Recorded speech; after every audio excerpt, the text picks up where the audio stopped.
Hoje vamos apresentar o nosso trabalho sobre redes ad hoc e redes de sensores. Será apresentado por Carlos Eduardo Ferreira, Milena Fernandes e por mim, Maurício Correia. Somos alunos da UFSC, do campus Araranguá, do curso de Engenharia de Computação. Nosso objetivo é apresentar e contextualizar o conceito de redes ad hoc e redes de sensores, onde elas são aplicáveis, quais as vantagens e desafios, e apresentar dois artigos atuais sobre o tema. Bom, sobre redes ad hoc. O que são ad hoc?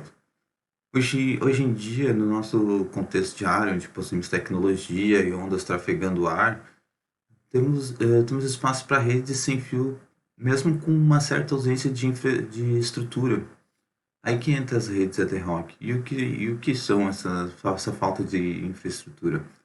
Basicamente, são redes que se montam automaticamente e autonomamente, sem uma necessidade de uma estação base centralizada, dando foco em flexibilidade, deslocamento e comunicação em poucos metros de distância.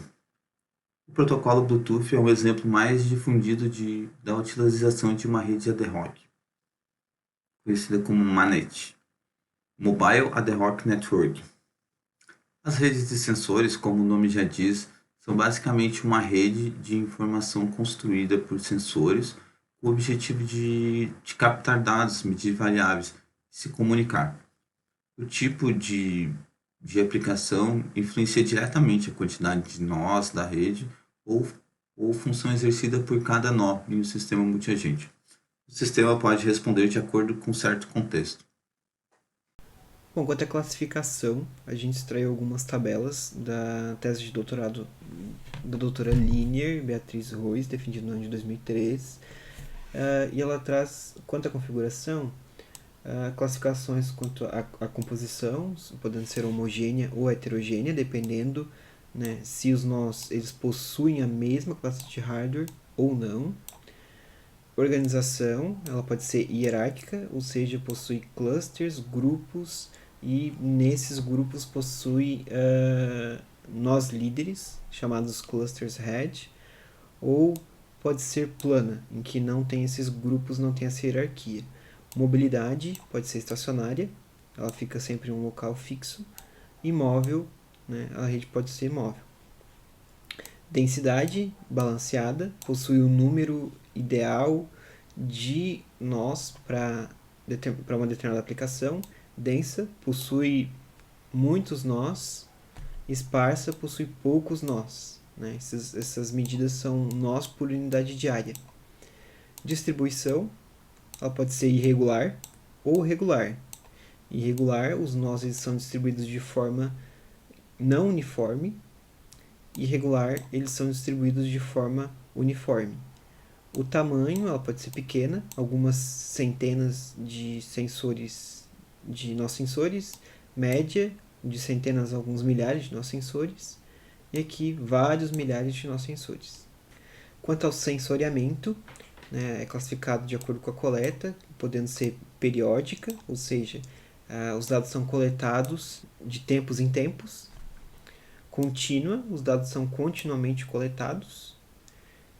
E reativa, os dados são coletados apenas quando acontece algum fenômeno em específico, como por exemplo detectar presença em um determinado local. As redes de sensores sem fio, elas também podem ser classificadas quanto à comunicação. Né? Então a gente tem a disseminação, que pode ser programada, contínua, sob eventos ou sob demanda. Sob eventos, quando acontece alguma coisa em específico, sob demanda, quando o usuário ou o administrador da rede demonstra interesse em acessar os dados. Tipo de conexão pode ser simétrica, quando todos os nós eles possuem o mesmo alcance. Assimétrica, quando os nós da rede possuem alcances diferentes. Transmissão pode ser simplex, quando o nó ele só consegue transmitir informações. O half duplex, quando o nó ele consegue transmitir e também receber informações, só que não de forma simultânea. E o full duplex, o nó ele consegue transmitir e receber informações e de forma simultânea. A locação do canal, ela pode ser estática ou dinâmica. Estática, como o próprio nome diz, é alocado apenas uma vez, então é preciso dividir a largura de banda de acordo com o número de nós sensores. E a dinâmica, os nós sensores eles ficam disputando o canal para fazer a transmissão. O fluxo de informação ele pode ser do tipo flooding, onde cada nó ele fica fazendo broadcast para os outros nós. Isso gera, né, um alto overhead, mas é menos suscetível a falhas. O multicast é selecionado um grupo para se fazer um multicast. O unicast é feito um multi-hop, ou seja, um multi-salto, em que os nós sensores eles já enviam direto a informação para o destino.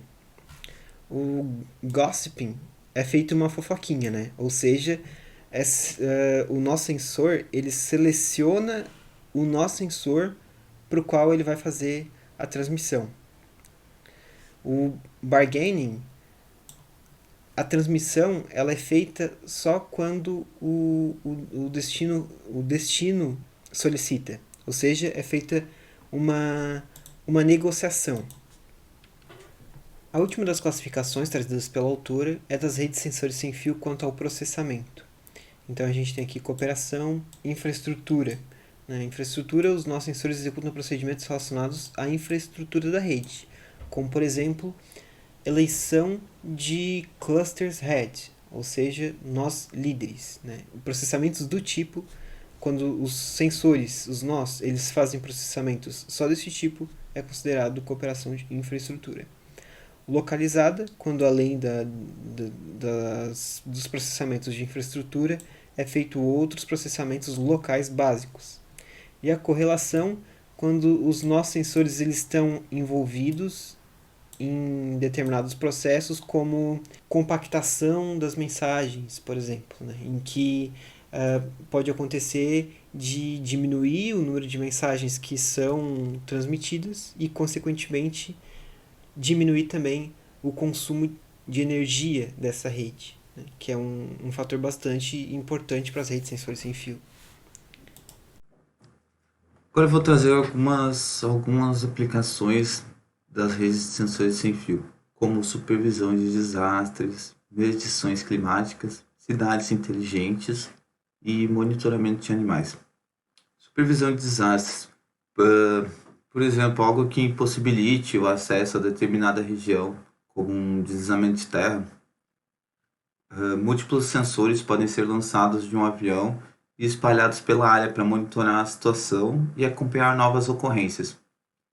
Essa aplicação é utilizada no estado do Rio de Janeiro para alertar moradores de áreas de risco quando há ocorrência mínima de um sinal de deslizamento. Medições climáticas.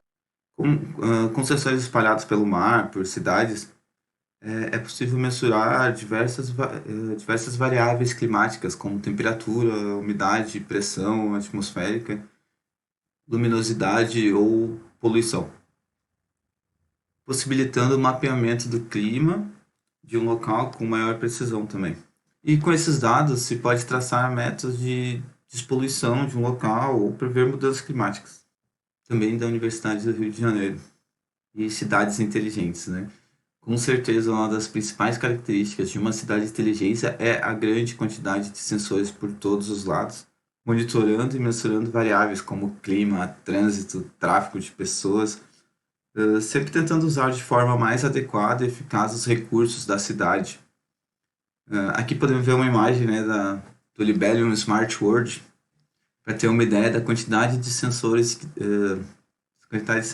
tem numa cidade inteligente, né? Desde qualidade de água, qualidade do ar, sensores de veículo, de congestionamento e muitos outros, né? E monitoramento de animais.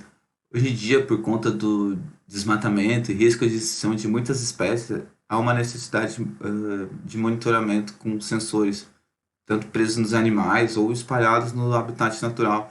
Assim é possível esse monitoramento, né, seja do indivíduo ou da população, para adquirir conhecimento de seus hábitos ou da biodiversidade local, sem uma interferência do observador no ambiente, que é muito importante.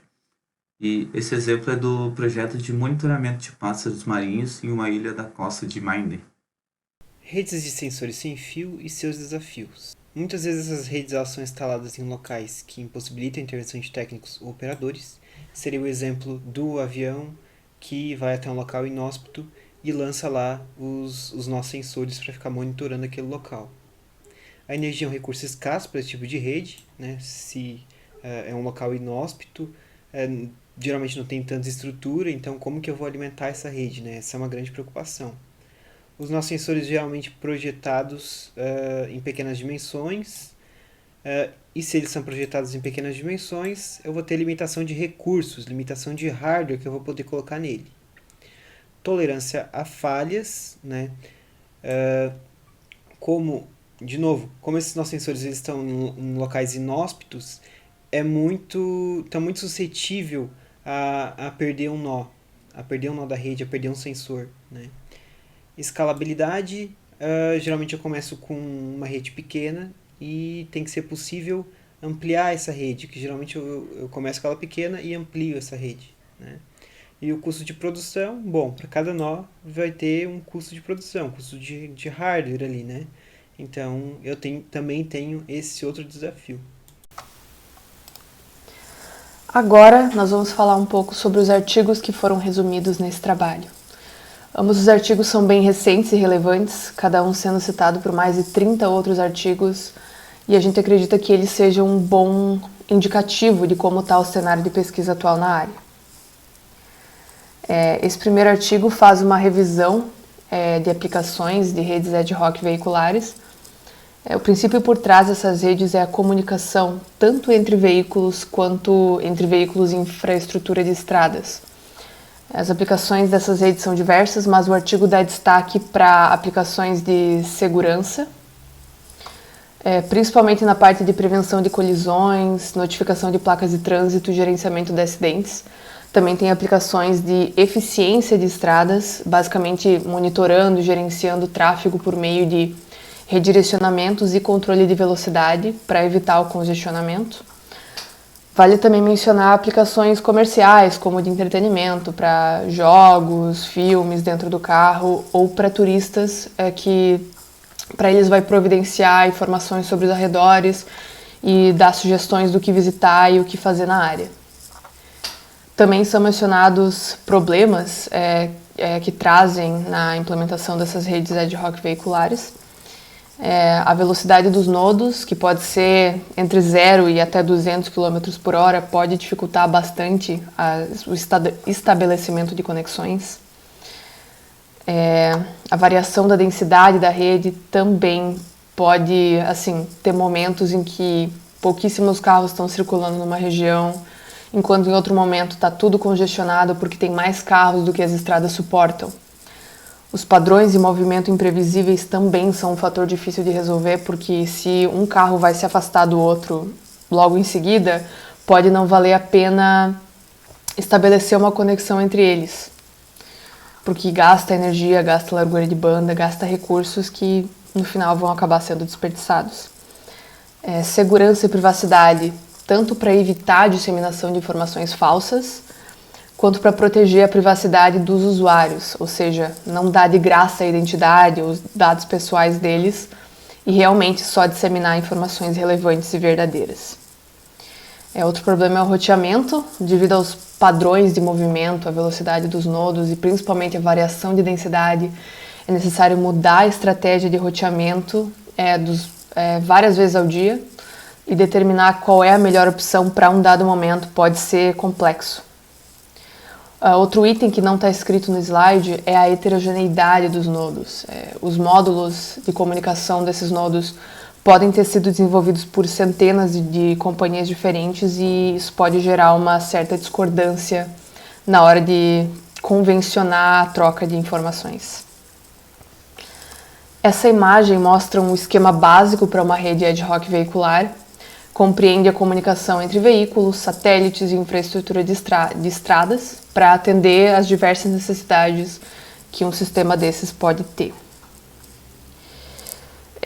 O segundo artigo propõe uma arquitetura de redes ad hoc que juntam um algoritmo de agrupamento de faixa dinâmica, ou DRC, e uma política de roteamento baseada em aprendizado, o LR, visando principalmente a eficiência no gasto de energia. No final do artigo, os resultados apresentados mostram que essa configuração é superior às outras pré-existentes em vários quesitos, não só em energia, e esses resultados vão ser apresentados mais para frente. Essa imagem mostra o modelo de rede em cluster, ou grupo. Cada grupo tem um líder, o cluster head, também tem membros, cluster members. Tem nodos intermediários, esses Is, que vão ajudar na comunicação entre grupos e na comunicação também com a estação base, que é para onde os dados devem ser enviados. Aqui a gente tem uma espécie de hierarquia de conceitos do modelo que combina o DCR e o LR, sendo que no último nível a gente tem os parâmetros levados em consideração pelas duas partes. Temos a densidade de vizinhos no DRC, o PN, o BU, o PN de novo e o PL. Mas o que isso significa, né? O PN é o número de pacotes que são transmitidos, o BU é a largura de banda e o PL é a probabilidade da perda de pacotes. Esses aqui e a densidade dos nodos são os principais parâmetros do modelo proposto, utilizados pelos algoritmos de roteamento e agrupamento para fazer os ajustes necessários. As fórmulas utilizadas estão descritas com mais detalhes no documento escrito. Já quanto aos resultados, o primeiro gráfico mostra o atraso na comunicação, sendo que o modelo proposto apresentou o menor atraso em todos os testes. O segundo gráfico mostra a probabilidade de perda de pacotes, em que o modelo proposto também é melhor porque perde bem menos pacotes do que as outras arquiteturas. O terceiro gráfico mostra a sobrecarga de comunicação do DCR-LR, também é superior, porque sobrecarrega bem menos a rede do que os outros. Quanto ao reagrupamento, ou seja, a política de agrupamento não está boa, tem que ser refeita, gasta energia, possivelmente compromete algumas transmissões de dados, acontece também bem menos no DCR-LR. Por último, a energia restante, que era o foco principal do artigo, também indica que o DCR-LR é o mais eficiente, sai na frente economizando mais energia do que os outros também. Bom, esse foi o nosso trabalho, a gente espera que esteja de acordo com as suas expectativas e estamos à disposição. Muito obrigada.